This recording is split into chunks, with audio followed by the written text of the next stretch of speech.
history, hand-carved from the rock of time by the achievements of great men, brave, strong men who alone dared to...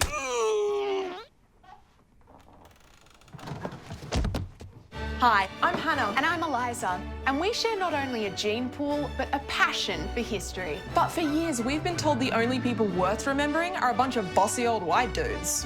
Men who said finders keepers, fashion icons, and sure, some pretty hot boy bands.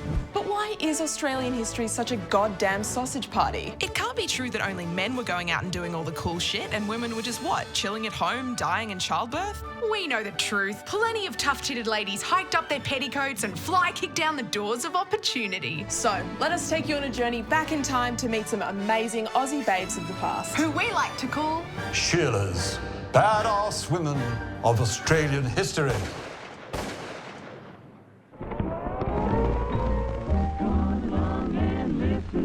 The 1940s. The sequel to World War I had just come out, and spoiler alert, it was shit. And while women were starting to do crazy new things like work outside the kitchen and wear pants, the front line was still considered no place for a lady.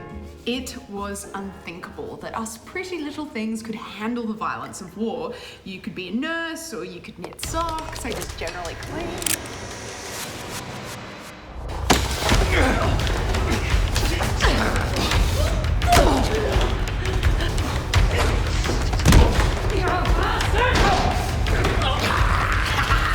Make soup, or you could do the radio, or maybe you could take telephone.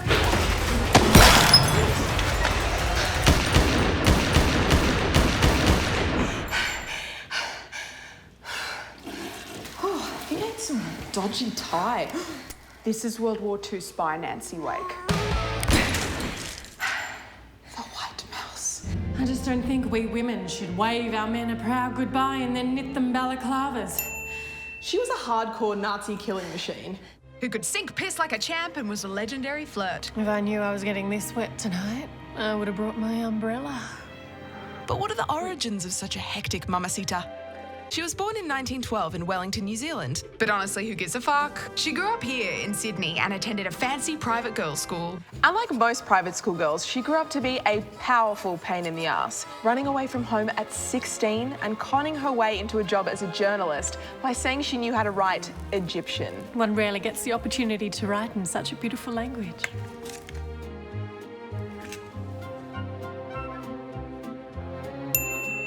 That job sent her to France, and when things started to heat up Hitler-wise, she was like, Fuck this business. and joined the French resistance, She got to work smuggling French soldiers over mountains. blowing up SS meetings. Is if we added a Cuban heel to the boot, the overall effect of the uniform would be more menacing. Oi! Jumping off a moving train to escape capture. And karate chopping Nazis. And it killed him, all right. I was really surprised. And before long, she found herself at the top of the Gestapo's most wanted list. Now hiding out in the forest, Nancy was the leader of about 7,000 French guerrilla soldiers.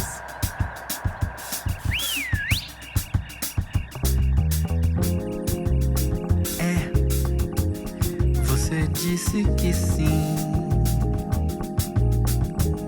Não aguenta esperar. Que bom, moça amor. Ah, você é o meu desejo, flor.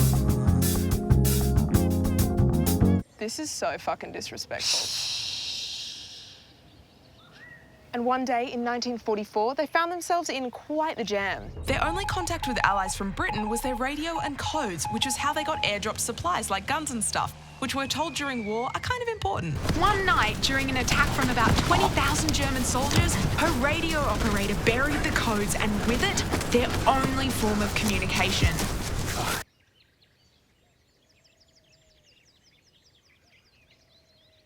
Don't make me tell her. Hey, Nancy, if you're not too busy right now, would you mind popping on your bike and riding 500-ish kilometers unarmed through enemy territory to replace some codes so we don't all, die? No whacking furries, c***s. Fetch me wheels. Over the next 72 hours, Nancy would ride more than 300 kilometres through enemy territory unarmed, or in terms we might understand. Imagine doing a spin class for 3 days straight. And instead of being surrounded by yummy mummies, you're surrounded by actual Nazis. 1, 2, 3, schnell! On top of that, she had to look like an innocent French housewife, often getting catcalled by passing German soldiers. I long to break their fucking necks. She finally got the clothes she needed and was headed back to camp, when suddenly she was faced with a Nazi checkpoint. Shit! She knew if questioned, there was a pretty good chance she'd be recognised and shot on sight. So naturally, she just stopped, turned around. Hello, officer. Would you like to search me? You fucking crazy bitch. No. It would be a shame to crease such a beautiful dress. Oh.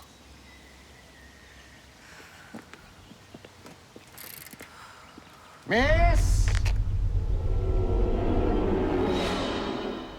You have a nice day.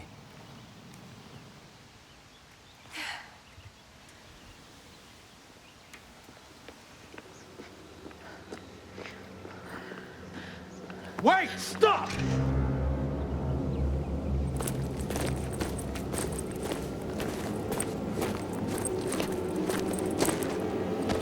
I need you to tell me the truth. The cape. Is it too much?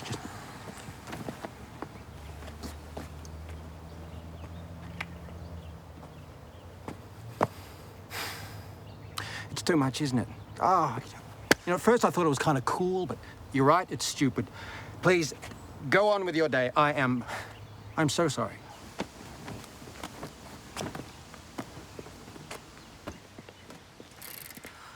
Nancy made it back to camp safely with the code saving the lives of her 7,000 soldiers.